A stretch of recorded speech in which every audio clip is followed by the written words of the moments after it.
This is spooling and poppy.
Evening, guys. Welcome to another weekly rep on the Go Fish TV. Got Ruli here from Natal Powerboats. Thanks for joining us again, Ruli. Thank you very much. And for hosting us. Yeah, pleasure. And Jamie Wardell from UKFC. Thanks, Jamie. I know it's been a bit of a stressful day for you. It's been rather hectic, but See a few all good. more grey hairs there. Easy. Yeah, guys, we're just gonna kick off this week with a few little announcements before we get into chatting about safety and a few little things that guys often forget, I think. And we're just gonna run through a variety of safety tips, and we'll chat about sort of safety at events and things as well, which Jamie's had the pleasure of dealing with today. First of all, though, just a big congratulations to the winners in the Go Fish Super Series SummerSlam. Our big winner there was Clyde Fowler, and he won the biggest fish, which was a kuta, and he got that down on the south coast, lower south coast of Port Edward. Well done, Clyde. Our species winner was Alistair France. He was closely followed by his buddy Byron Kane, and these two had sort of slugged it out quite hard throughout the series, so it was good to watch that happening. And our jet ski winner was Kevin Tate, Kevin Hopalong Tate. He injured himself last week, so he couldn't even participate in the last few days of fishing. And then the kayak winner was Scott Hunter. So well done to all those guys, and a big thanks to all the sponsors in the SummerSlam, in particular GlassFit, and obviously KeepNet, who managed and presided over the scoring, and Legend Kayaks. Thanks Brian Jacob. Legend Kayaks sponsored a Trident, Legend Kayaks Trident for a prize. Jet Beam, Ballistics, the Innovative Jedi, Gavin Irwin, Blackstrap Rum, Go Fish Apparel, Township Harper. There were plenty of other sponsors as well, so big thanks to those guys. that was really awesome to have them on board. So, first things, Jamie, you had to make a big call today. And it Yeah. was based on the It was a safety big- of the competitors, I think, eh? Yeah, the safety is obviously the first. Well, first, for the guy, I mean, obviously we know what's going on. The UKFC had their big festival this weekend, 50 grand up for first prize, Yep. massive festival, guys coming from all over the place. There was a lot of weather watching last week and it was starting to look good, and then you guys had to make a tough call today. Yeah, so last week, Friday, was the first message I received of what you're going to do with the comp next week. And this was, I think it was 6:30 in the morning when I got back from Iran. It's in a week's time. What's everyone happening? I went away to Vital for the long weekend, got back to St. Lucia with 362 messages of what's happening this weekend. And there's no signal in Vital And either. there wasn't signal until we got out at St. Lucia, and got back and discussing from Tuesday night with the committee all the way through Tuesday afternoon, evening, all day yesterday on Wednesday, and then this morning, the prediction went from getting slightly better to worse, and we were trying to decide whether we hold on as long as possible to be able to have the comp, or do we call it early, because like you say, we had guys travelling up from Stilbaai that were leaving this morning at 2 in the morning. Some of the guys from Joburg had already come down, they booked their accommodation, so I think they're in the bar now. they're already in the bar, they're already drinking. So it was a really tough decision, but at the end of the day, it's the safety of the competitors and the sponsors as well. This is a big competition. It's not. There's other great competitions that are until half the day, and a morning, a Saturday morning, a Sunday morning. But this is 2 days of fishing. So a lot of sponsors come out the woodwork, and it's their own little brands. They're giving up out of their own pocket essentially. So you want to do justice to them, and you also want to do justice to the entrants. You got to think of it. What's the point of having a competition if at one stage you're like, well, maybe 50% of the entrants can get out? Is that worth it? Probably not. And then it got to the stage where only 30 or 40 people could actually launch. So yeah, it was a tough decision to make, but essentially it was the safety of the 100%. paddlers. I think you guys definitely decision. made the right call. And, you know, that's the pressure of. We do it. We've got it at our events, and the pressure of hosting an event and being the safety officer as Yeah. such. You've got a lot of people's. You could go as far as say lives on the line if it gets No, to for that sure. point. But you know, this weekend you got probably crap weather for Friday, Saturday, so there's not much going to be happening in festival terms. No.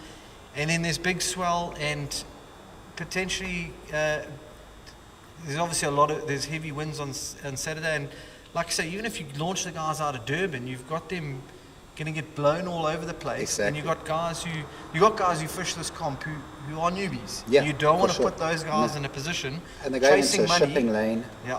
And It's just yeah, not, it's not safe. 100% right call. Eh? Yeah. So yeah, I think that's the reality of running an event. You got that pressure, but you got to make your call and you stick by it. And you have the guys, like we already have the guys. I know it's we've got weddings that weekend. I know there's some of the guys that Rocks who actually had planned. They asked me last year around this time in lockdown, okay, what day's the comp? And they've booked the wedding around the comp, so it's in 2 weeks' time. On the day, I got messages from them. So sorry to the Rocks guys, half their committee's taken out. It's Justin Evans' wedding, so unfortunately it's not that. But then you get other guys that are now free and able to get in, and they're happy that this weekend they were out with school holidays, being away with the family, and now in 2 weeks' time they're able to make it. So as you say, you're not going to please everyone, but yeah. Personally, it's I'm one of those. happy. I'm totally unprepared. So thanks.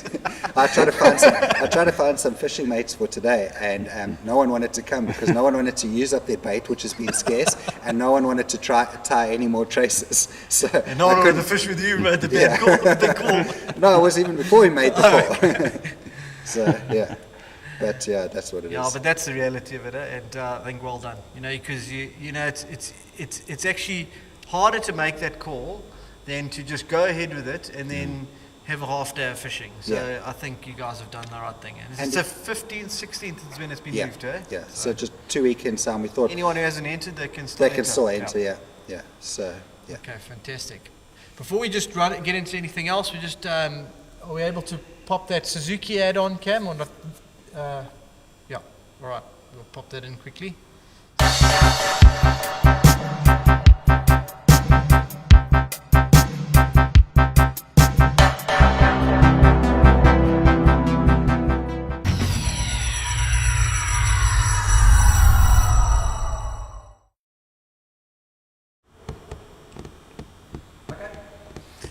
All right.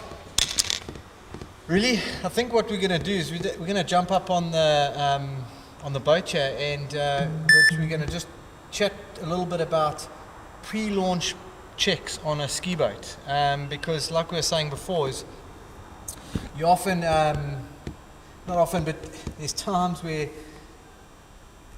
at a launch site you're watching and this guy pushes his boat in or pushes their jet ski in, and nothing happens, and everyone on the beach is going, what's going on? And the guy, his motor's not starting, and everyone's scrambling to hold him in the shore break, putting the push crew in danger, putting the crew in danger, and the boat's going all over the place. And it's probably almost 100% of the time he hasn't done his pre-launch check. 100%. And so we're just going to pop on over there and Sure. go over it so that just to sort of make guys remember what they should be doing. Brandon, you need the mark. Thank you. Right, guys. Brendan's 100% right. Pre-launching is essential with regards to. Sorry, let me give that away. Are you going to hold that for me? You can hold it down, but you don't have to hold it up. All right, cool. So the basic stuff that everyone needs to know with regards to pre-launching, I'm not going to go very deep into it, but these motors are the ones that have to be working 100%. It's a very, very good thing if there is, at your launch site, if there is a bay where you can run fresh water, run your engines, it's essential. Just running your engines will tell you if the trim is working. It'll tell you if the kill cord is in. It'll tell you if you're running fresh fuel in, if your neutral switch is working. It's the most important thing is to run your engine first to make sure that everything is 100%. Then the basic stuff that you need to be aware of are your bungs. Don't forget your drain plugs. There's nothing worse than having a boat full of water. The center of gravity is completely off the charts if it's full of water. So your bungs are essential. And if I can just jump in this boat. This boat is owned by a good friend of ours, Ant Heenan. I haven't even told him we're jumping on the boat, but now he knows. The basic stuff that you need to know is your fish head or your hatches. When you're about to launch, just close them. Don't leave them open, because as your crew are pushing the boat in and this is left open, someone's going to fall in and hurt themselves. And it sounds silly, but silly little things like this happen when guys get fiscus and they forget everything else. 100%. And they forget to do all the little things. And that is a basic thing that needs to be closed. Another important thing to make sure that is running, not just your engines, it's your radio. A lot of people launch with the aerial in a downward position. Don't do that. Put it up. So you're leaving me behind, you already? Sorry, my bud. Sorry, my bud. Put it in the up position, the most basic thing. Then just test your radio. Simple radio test. One of your mates is going to get back to you, or the tower is going to get back to you that everything's all right. It's essential because this is a safety mechanism. If you're in trouble, this is what is going to get NSRI to you or one of your mates to help you out there. Another important thing is life jackets. Get your life jackets out. If you've got 3 people, 4 people, or 5 people, must have life jackets out. Make sure that it's easy access. Yeah, there's no point scrambling for those when you're 100%. in the shore break. And you see guys do that all the time. They're putting their life jackets on at the wrong 100%. time to do it. Life jackets are essential. And also, try not to have any clutter. If there's anything that is going to hurt anyone, just put it inside, away from anything loose on the boat. There's nothing worse than having anything loose. And then also a very important thing, and I know it might sound, it might not be interesting, but your T-tops. We were talking about T-tops earlier. Make sure that your T-top is nice and it's tight. Just grab yourself a spanner, Allen key, whatever it is. Just make sure that they are, well, there's a clear example. That was loose. Just tighten it. The last thing you want is one of these T-tops to come crashing down. You don't It's also want that. distracting for the skipper with things Distracting. flying around. Outriggers, in the event that you've got outriggers, don't put them up when you're launching. Just do it when you're in the back line. I haven't seen that, but it's something important to know, especially for the newcomers. And that's the basics of having pre-launch, making sure that your boat is ready for launching. And your kill switch. You told me Kill that switch is story. important. That's why running your engine at the bay will let you know if your kill switch is on. But you have to have your kill switches on. It's happened before where people have launched and nothing happens. Kill switch and also neutral. Make sure you're neutral. Your motor will never ever fire up if it's not neutral. Well, it shouldn't. All right. Okay. I think that's about it. Thanks, really. Pleasure. Let's safely get off here.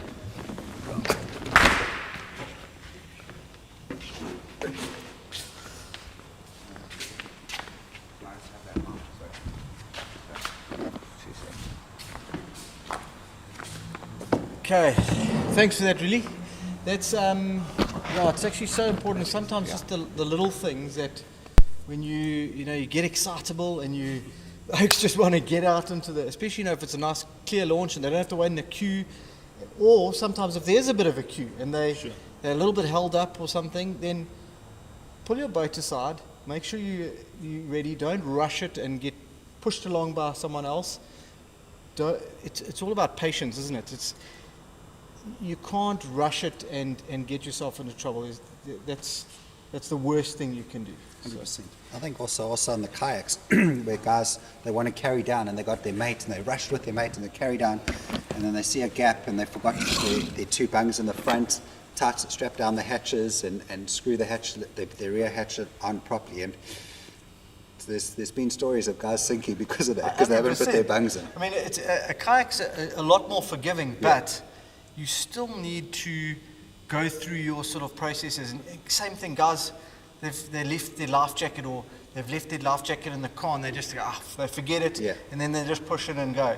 Or they don't take a life jacket with them. Safety is paramount. I mean, you can be the best swimmer in the world and get hit on the head with your kayak, your lights out, that's it, you're done. So you've got to wear that life jacket. And it's also, it's putting your mates at risk that you're fishing with.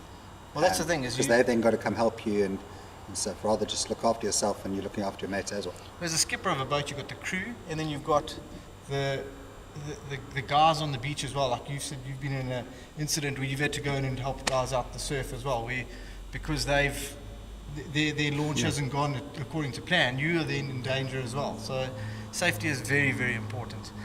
And I think it's important to know when to say no. That's the thing as well. I mean, there's been a few incidents lately. We won't go into any details. You don't want to embarrass anyone or anything. But last weekend, for example, it was a no weekend as far as I'm concerned. So guys launching and that, I don't know. But on a day when there's big swell, the tides aren't right, there's heavy winds predicted, stay at home. Stay at home, have a coffee. To me, no fish is worth risking your life. 100%. And I think that's often the mistake guys make, and that's when accidents happen. And also, like, it's back to the call that we made to call of the competition. Sunday is potentially fishable in terms of there's no wind, there's going to be residual ground swell, but the swell period is 14, 15 seconds. So you're going to get your clean sets, they're going to come through, it's going to be able to read the gap, and guys could get out. But there's going to be guys that can't get out, and they're going to take a 6-8 foot wave on their head because they're not as fit as they thought they were, they don't have the speed they thought they were, and that 50 grand lure at the end of the tunnel is going to make you do silly things.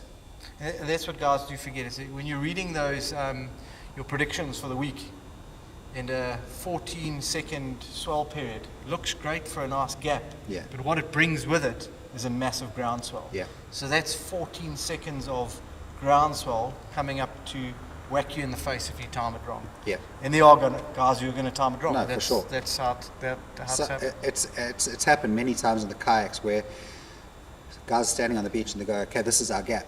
And it's his gap because he knows his speed, but he doesn't know the other guy's speed. So people see, okay, so-and-so is launching, that they know how to launch, I'm going to go with them. But they may be, I don't know, half a K off the other guy's pace, which means you're 10 seconds behind, which means he goes over the wave and you take it on your head. Yeah. And that's the difference. And it's exactly the same on a boat. I mean, obviously you've got a bit more speed and you've got a bit more time on a boat or a jet ski, but you can still time it totally wrong. And like we've seen so many times, guys have turned wrong, or they've hit it wrong, turned sideways, and then they're in big trouble.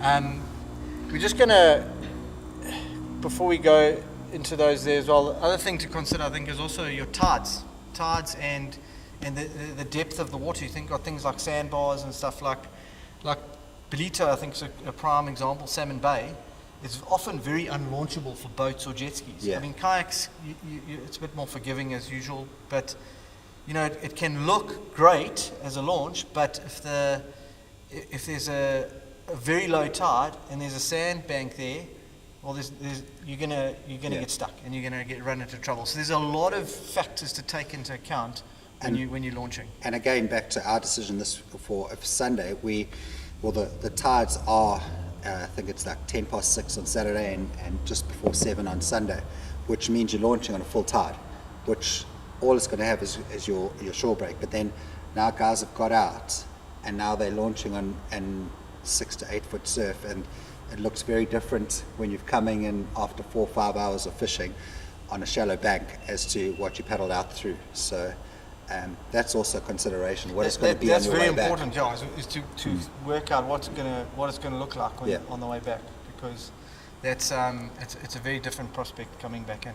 For sure.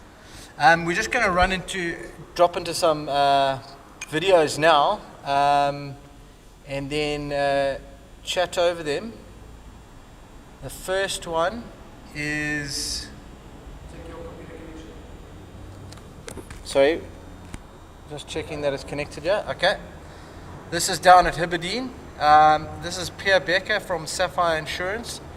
This was a launch a few years ago at the Sapphire King of the Sea, so we're just going to pop that in here.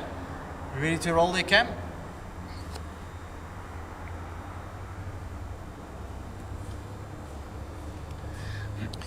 Okay, so what we're looking at here is that Pierre's got a very big boat, and what happened is there's not a lot of room to move here. There was a big sandbank just as they were pushing in, and then the sets came rolling in quick. That first set slows him down, and then as he picks up, there's another set that just jacked up on them. And there was nothing more he could do. He had to do that. It was the right call he had to do. He had to punch it. So he got out safely, and that's very good skippering there. Some guys would have tried to turn, maybe hesitated, and then they would have taken it more on the head.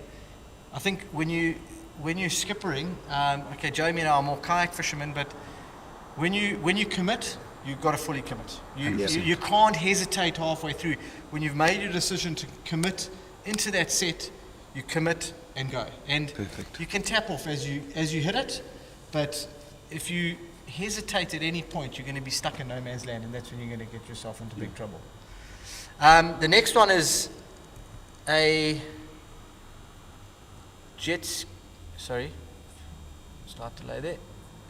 launch, and this is Shay from Race Tech. Let's just get in the right place here. Okay, there we go. So this is the same day, same area, but you'll see the difference, the different sort of maneuverability you've got on the jet ski, and that's also the big thing, is on different craft you can maneuver differently. So Pierre wasn't able to turn like Shay's going to be able to turn here.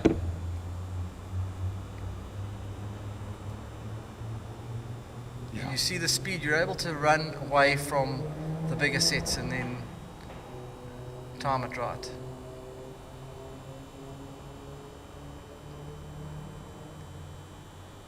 there we go, he's away. And if you looked out to the far left, about 10 minutes later, Grant Decker was bobbing around down there, and his wife Tamron had made it out. Wasn't she on with her tuna yet? No, yeah, she probably was on with the tuna already. So yeah, that's the difference as well, as a launch site can present totally different problems to different craft. So you can see a bunch of kayakers get out fine, and you think, okay, on my boat, I'll be perfectly okay. But you've got to also make sure that you are taking into account your own craft when you launch. So you can't go judge it on what other guys are doing, even if other guys are on the same craft as you.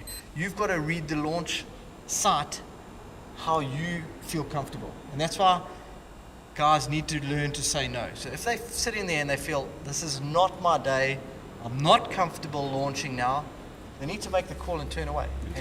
And also, if you're a crew on the boat as well, I think you need to also have the guts to say to the skipper, you can go ahead, I'm not comfortable, I'm going to go. And I think that is so important what you skippers said. need to also not pressurize their crews either. They need to be able to let the crew just 100%. decide it's a no day for them too. I've seen that before, where the skipper is having second thoughts, and then he gets intimidated by his crew.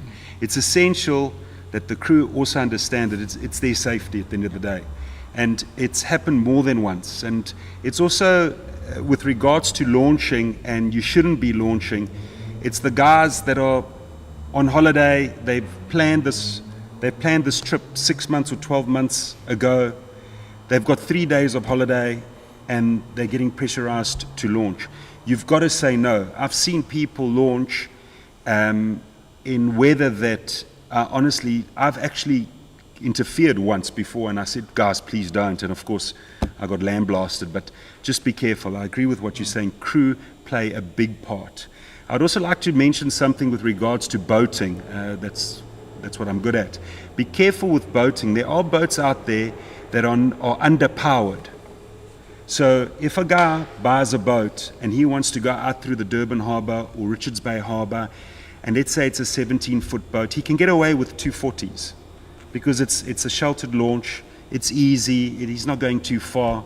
But as soon as he takes that boat with 240s and launches at Hebridean or launches at Mapalan or whatever, it's a big problem. Yeah. So you've got to look at your boat and make sure that you have got adequate power. Not all boats are actually, even though they're deep sea boats, they're not actually made to crack through that surf. Be very wary of that.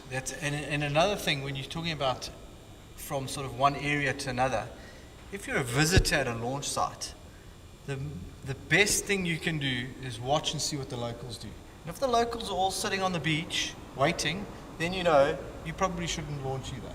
Wait till they are comfortable going, because they know the place, they know the swell, they know the sets, they know how their launch site works. Don't come in as a sort of gung-ho visitor and think you can show the locals what to do. I think the biggest problem when it comes to boating and launching is egos get in the way. Egos sure. and impatience, you know. So guys must learn to just set that aside and just try and think clearly. I know it's hard when the fish are biting or there's a comp on or whatever, but at the end of the day, you really need to know your limits and know when you're going to be safe. I think with that impatience also, something that irks me from being a kayak fisherman not owning a boat is when the kayakers are at a registered ski boat launch. Like, we can use various we can launch at any beach. And there's obviously certain spots like a Salmon Bay, like a Westbrook, etc., Sinkwazi, which is a ski boat launch. And if you got your ski on the beach and there's boats on the beach, either go and say, guys, do you mind if 100%. I launch? Is it okay? And I'll see guys where they can see a boat is on the push pole and they'll put their ski in. And I obviously haven't done the skippers, but I think there's the SAMHSA ruling where the course of least death is the option that a skipper should take. So if it's a skipper with one crew, it's a kayak that's getting taken out because there's only one person. So if he's going to save himself and the crew, he has to do a turn and the kayak is on his left and that's where he needs to go. It's the kayak that's going to get taken out. And I think kayakers aren't aware of that, which I think is something that really needs to be be considered by kayak anglers is that if you had a launch out, it's the priorities are the ski boats. Definitely, and it often causes a lot of unnecessary tension. You know, Yeah. where jet skis, ski boaters, they always have a gripe because kayakers can launch anywhere, and there's pros and cons to everything. But Yeah. if the kayakers can launch anywhere, but they choose to, like you say, launch at a launch site, then respect the guys who are at that launch site, and that's the only place they're They allowed can to use, launch. yeah. And a boat and a jet ski is a lot less forgiving. You know, if you come off on your kayak and you get washed back to shore, you pick it up and you can go back in Yeah. again. But if a boat turns or a jet ski turns, there's a lot of money lost and a lot For sure. more danger. So Yeah. let those boats go in and do what they've got to do, and then launch your kayak or Yeah. launch away from the. Yeah. Like the if you're launch that site. desperate to launch at a place like Salmon Bay, carry your boat, your ski 500 meters to the south and launch in front of Zimbali or something like Yeah. that. And So- it goes a long way to also, like you say, just go and chat to the guys. Yeah. Say to them, and then if the oaks are pushing their jet ski, and give them a hand, push them in. Yeah. It just creates a better vibe at a launch For site, sure. and it actually makes for better safety because Yeah. then guys aren't pushing each other and they're all in sync. Yeah. And it makes And things a lot more safer. no one's on edge to be able to make sure that they go out. And like you say, with an underpowered boat, you might think a boat pushes in and okay, he's going to get through that gap, but he's underpowered. So you've pushed in, and now he's realised he can't make that gap, so he's got to take a turn and come back into the shore break. But you thought he was on his way out. It's let the boat get to backline, and then put your kayak on the water. That's it. And again, just talking about boats turning in there, I was watching a video the other day.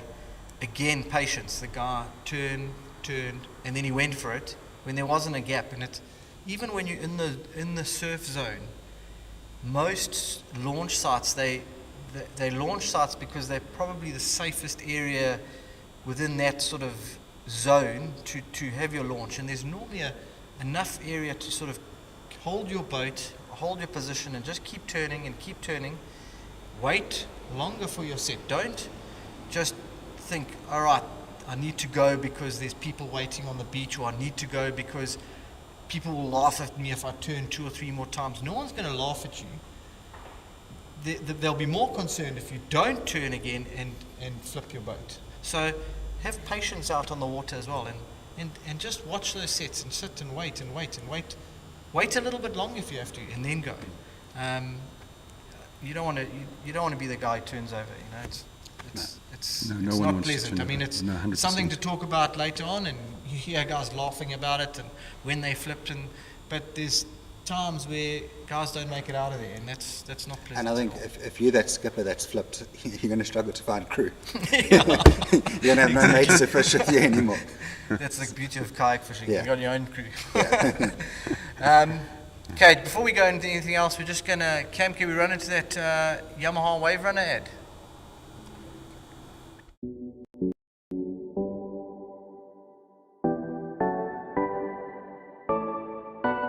The power to win every weekend. The sophistication to inspire exhilaration. And the technology to customize every ride.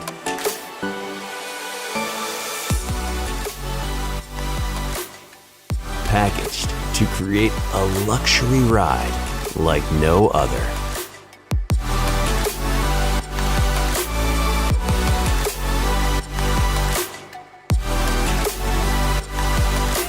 Introducing the most premium personal watercraft on the market.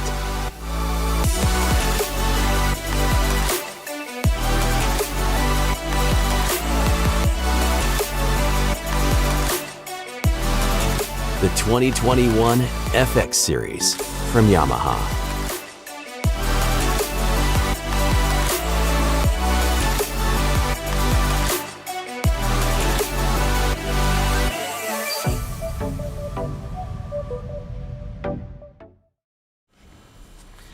All right. Okay.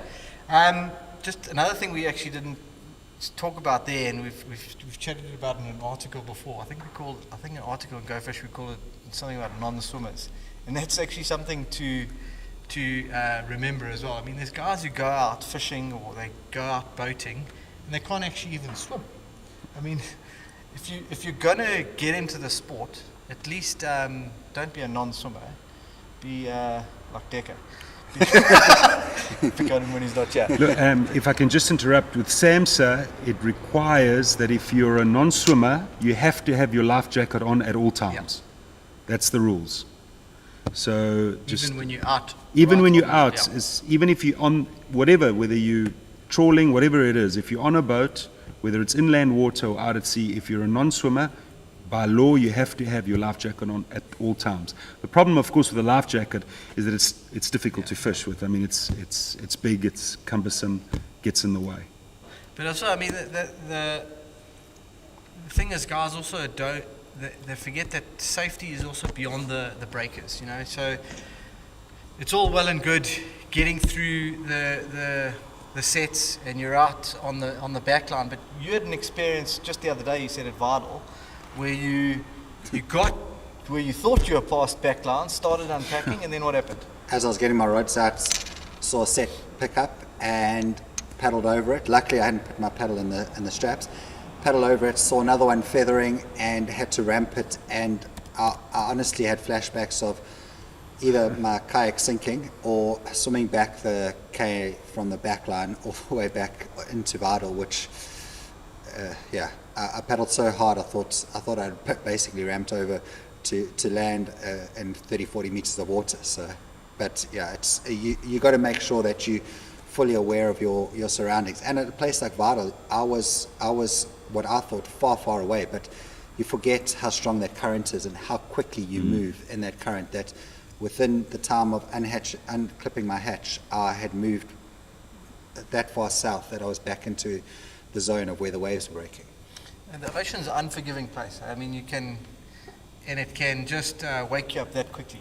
For sure. I've broken my ski in half at Tinley on a flat day because I would normally sit and watch the sets, but because it was flat, I just paddled straight in. Yeah. And what happened is a rogue set came up behind me and pummeled my ski and broke it in half. And that's just the ocean telling you to pay attention at all times. I've got a message from Bernie Blomfeld. He said I can tell the story here tonight. He sent this to me this afternoon when he saw that we were talking about safety, and this is something that happened to him a few weeks ago, and it's quite a telling story. This I'm just going to read exactly what Bernie sent to me. He said, "Hi Brendan, I hope this finds you safe and well. I noticed you're doing some safety tips on launching, etc. You might wish to know I wrote my jet ski off on the 19th and ended up in hospital. In fact, he said he's still in hospital with leg injuries. Trolling along the back line about 60 meters out at Clanstill, and a wave got the wrong side of me. Lucky to get out alive. Also very lucky, some research students saw me and phoned the Blue Ocean Dive Centre, who dragged the wreck out of the wicked surf with their Land Cruiser. I tried to outrun a wave, but because I was in a semicircle cove, it cut me off and spat me out. If I'd looked and had my wits about me, I could have headed for the shore as it was relatively sandy. Hindsight is an amazing thing. If you get a chance, I would appreciate if you could mention Nikki at the dive centre who coordinated the recovery." And then he says at the end, "The other sad thing, I've now been banned from having a jet ski." I presume that's from his wife. So, but I mean, he made light of the matter, but that's the reality of it, eh? You know, things can happen in the blink of an eye. So you've got to have your wits about you at all times, not just in the launch zone, out at sea as well, and then coming back in. Yeah. Coming back in, you've also got to be very, very careful. So I think that's the important thing to remember, is that the ocean is in charge. No matter how good a skipper you are, no matter how experienced you are, there's always going to be a time where the ocean's going to give you a snot clap and tell you who's boss. And even when you're fighting fish, I mean, you lose all perspective of what's going on around you because you're focused on that fish. And in a kayak, you gaff it too hastily and it takes you into the water and you're upside down. Invariably, your hatch will be open because you're ready to load it into the hatch. You may have loosened up some of your other hatches, and that's all your safety equipment gone, fallen out. Because you haven't respected the ocean and the fish that could take you in. Exactly. That's actually a whole topic that we'll probably discuss at another time. Is like the other factors out there, fish biting you, or sharks, blue bottles. There's a lot of things to consider. Obviously, we're chatting about safety mostly in launch sites and that, but there's so much to consider when you're out on the ocean. It's a gift we are given, but we need to respect it as well. And your skipper's ticket doesn't just give you experience. You see many times where guys have. I saw it at an event in Ponta we did. The guy had done his skipper's license in Joburg, and I think what had happened is the tutor or the guy who did the skipper's course signed off too hastily, didn't do enough launches. Just watching this guy launch, he had never launched in surf before, but he had been given a skipper's ticket. And make sure you get your skipper's course, do your skipper's course through a reputable guy, like someone like Paul Dawson, for example, who's thorough and meticulous, and make sure you do everything you need in order to learn how to be a good skipper. And that also comes with time. And arrogance and cockiness is always the downfall of everyone. Like you see someone like Mark Del Hayes launches every day, and he still goes through that whole process that you guys went through. Yeah. He does it properly, and he's focused. He doesn't. And if he says he's not afraid to say, "Listen, we'll take you guys out another day on a charter." Perfect. 100%. So Yeah, that's true. Guys like Mark, Byron, Marcus, they're experienced guys, and they are always prepared to say no if they need to, and that's the mark of a good skipper. I'd just like to mention with that email that you received with the gentleman that had the jet ski issue, you mentioned the lady Nikki. One thing about our community, whether it's paddle skiing or ski boat, there's a lot of people in our community that help. So if someone's in trouble, you'll be surprised or you'll be amazed how people will launch their boat to help someone else. We've also got a beautiful organization like the NSRI. It's very important that we do look after them, and we help them with donations. But we need people like the NSRI and also with our community that just are willing to help, and it's so important. There's never been once where someone says, no, I can't. They'll stop the fishing, they'll go and help someone if they hear a call out for assistance. And it really is a great thing about our community, no doubt. Definitely. And on the NSRI topic, that's also something, it's something we can cover extensively another time, but guys are often scared to call the NSRI. They're worried that it'll bother them, or that they'll look like fools, or that it'll cost them money. But the NSRI is there to help you when you're in trouble. 100%. We had an incident a little while ago where a guy we knew on the kayak, he'd been out since 11 o'clock in the morning, he wasn't back by 5 o'clock, we couldn't get him on the phone. I started making the calls to NSRI, just putting them in the loop. He then got back onto the beach, but NSRI didn't phone me up and say, you've wasted our time. They were 100% happy to get ready to go and check if that guy was okay. He was fine, but they would rather make sure that he is fine than you wait too long and then it's too late. So that's what they're there for. In my dealings with them, the only time they've got annoyed, so to speak, is when we've said that there might be an issue, and then people haven't got back to them and said it's all safe. Cancel it. To cancel it. That's the only time they show any level of annoyance. And I think with the NSRI, and I think you're going to talk about the safe tracks, probably a good time to talk about now. We're talking to them about our comp, and if you're running an event that's out at sea, you can actually create a zone in a special event. So just to interject, Safe Tracks is an app that you can download, and it's run by the NSRI. So you can use it on your phone just every day when you're launching, and it has a beacon and it can ping off as to where you are. You can even share the link, I think, with your next of kin, sort of, so to speak. But we were going to use it for the competition to A, for safety, and B, to also make sure, because part of the competition launch sites up in Nkwazi, there's where the MPA is, to make sure people weren't drifting into the MPA. We didn't have any drifting into the MPA and stuff like that. So make sure that guys were staying out of it and keeping legit and legal. And they were going to set it up for us where we could literally watch live time where everyone was, and set up the boundaries, that it was the 2.5 Ks out to sea all the way along, and set how far north and south they can go. and I mean, it was going to cost us only a few thousand rand to be able to have that level of safety that we knew all our 150, 200 kayakers were within the zone, and we knew where they were at any one given moment in time. There's a nice feature that was going to get kept by the committee of, you could see where everyone had Your fished. comp's still coming, right? Use that if you Everyone weren't had watching. fished. So yeah, it was. You can, with that, I could sit whilst I'm on the beach watching and see. Okay, no, it's the so-and-so's over there. That's where they caught the fish. I'll mark that little spot and go back. Are you fishing anyway? That's excellent. No. Okay. Just before we move on, Brendan, if I could just mention flares. Your flares expire. When they expire, don't start firing them up. It's so wrong. It's illegal. You've got to bring it to a place like Natal Powerboats or other designated places that can get rid of the flares.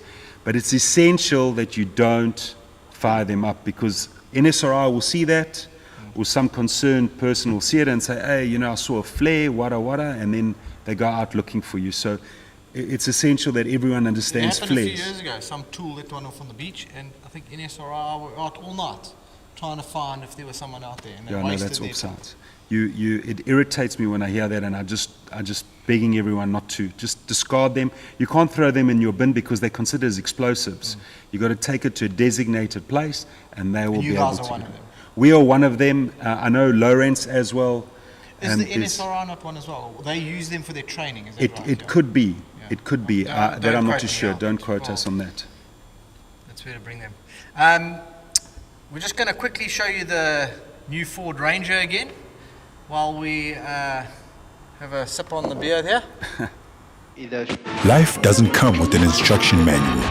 It's a big world out there. Go explore. Make an entrance. Yeah, that's it. And don't waste a single day, because you could be inspiring someone. Put in the work. The hard work, the hustle, the grind. It's tough out there, but you're tougher. Make your own fun. Share the journey. And never forget who you are and why you live the Ranger life. Okay, cool, guys. I think we're almost ready to wrap it up. I thought we had a bit more time. I was going to throw you under the bus and get some Kuta tips from when you nearly won the comp the last time, but we'll have to save that till after the It's quick UKFC two tips. Festival. You got to you hang out with the guys that are good, and you just be lacquer, because then karma pays you back. And that's as simple as that. Get That's all it those- was. Get those points off Safe Tricks. Yeah. So that's all it was for me. Just karma paid me back and I was hanging around the right people that knew where the fish were. So that's all it was. So 15th and 16th, and the Yep. guys can still enter the UKFC Can still Festival? enter. It's still open. Can enter now until the Friday evening. 50 And grand up for grabs is the biggest 50 fish. grand, yeah. So it's biggest fish, and then goes down all the way to 20th, and then it's a tough comp because you can catch the second heaviest fish and come fifth, like I did a while ago. But yeah, so you it Your can't wife be had the already same started species. spending that money, hadn't She had, yeah. Whereas I was buying new tackle. Needs differ. Guys, you can catch up on all our weekly wraps and all our live streaming and episodes on our Facebook channel and our YouTube channel. Just search for Go Fish. And really, thanks again Thank for you. hosting us and joining us. It was awesome to be here again. Thank you Jamie, very much. for Thanks, joining us as everyone. well. Thank you. I just hope the weather's nice in 2 weeks' time, and not another episode like Sure, this. sure. Because, like I say, I can prepare a bit longer now. I'll probably still leave it till like 2 days before, but anyway. Thanks, guys, and we'll catch you next week. Cheers. Cheers.